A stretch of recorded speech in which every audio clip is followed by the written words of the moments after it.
So, I was just scrolling through Marketplace, like I usually do, not really looking for anything in particular, until something came across my screen that I had been looking for years. And that is the guitar that I have right here with me. This is a 1981 Takamine Lawsuit D18 style acoustic guitar.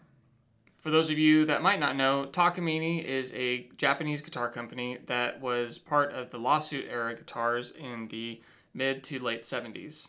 Basically, the Japanese got so good at making guitars that they were making replicas of American-made product, and they were a fraction of the price, and sometimes they were even better.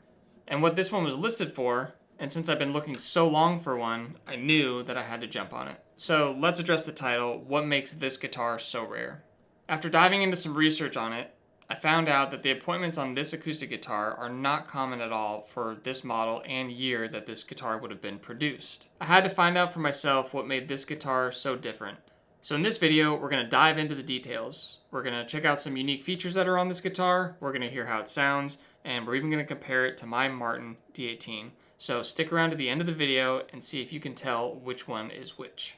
My name is Chris Ellis, thank you so much for stopping by. Let's check this thing out. So first thing we're going to talk about is the year. On the inside label, this says it's a 1981 Takamine acoustic.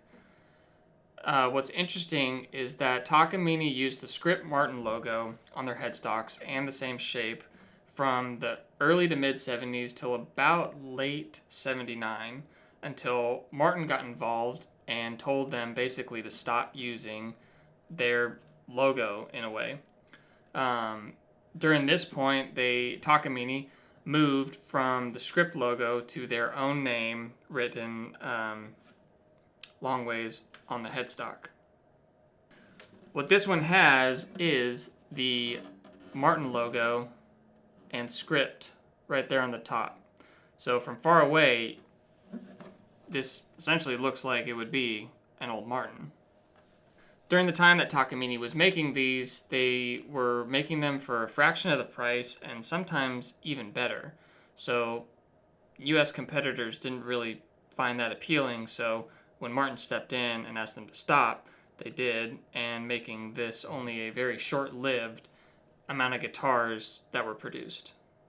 So after researching that, I found out that in 81, it might be highly unlikely for one of these to have this style of logo and headstock.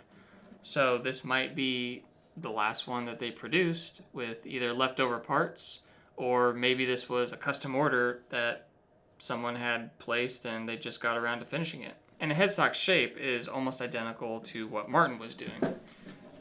I have the Takamine right here, and I have my Martin D18 right here.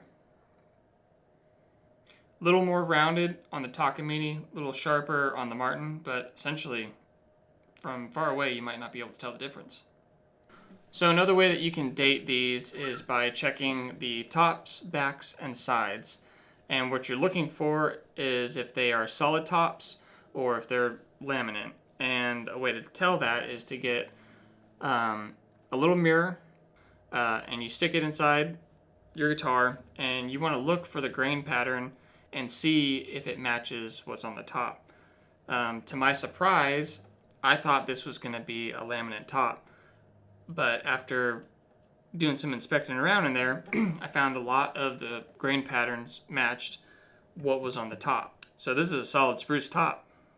Also checked around on the back and sides, and everything seemed to match up. So I thought this really might be a custom order or just a total anomaly that this came out of 1981.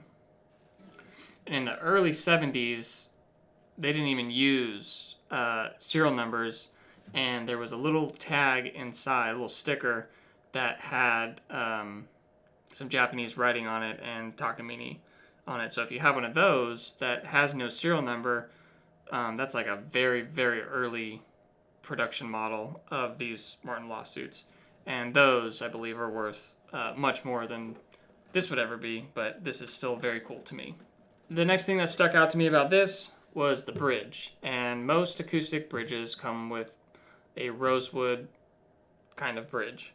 Some higher end models will have ebony, but most of the time they have been rosewood, and this appears to be ebony to me. I checked around to see if there was any repair, to see if somebody had removed the bridge at some point and put one on, but I don't see any markings that would warrant a bridge removal or replacement, and if they did, it was probably done very long ago and done very well. And since getting this, I had replaced all of the plastic bridge pins with ebony. So far, I'm liking it, but we'll see.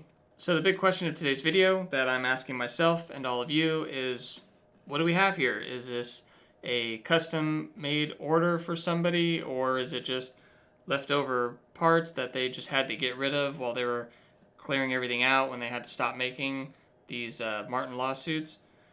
I don't know. Who's to say? These are both wonderful guitars, but in my honest opinion, I do think that the Martin is the clear winner.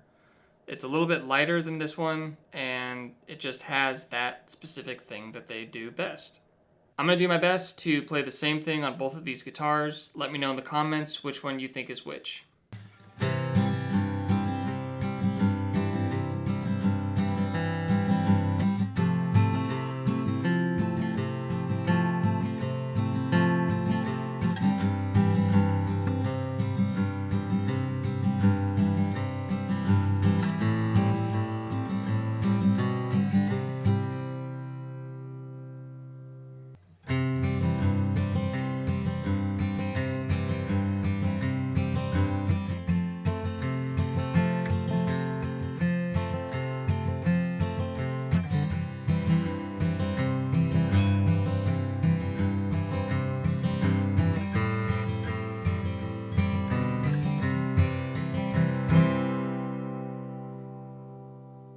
This is such a cool guitar, and I'm so happy that I was able to find it.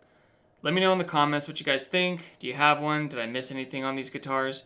And if you haven't yet, please subscribe, and I'll see you guys on the next one. Thanks.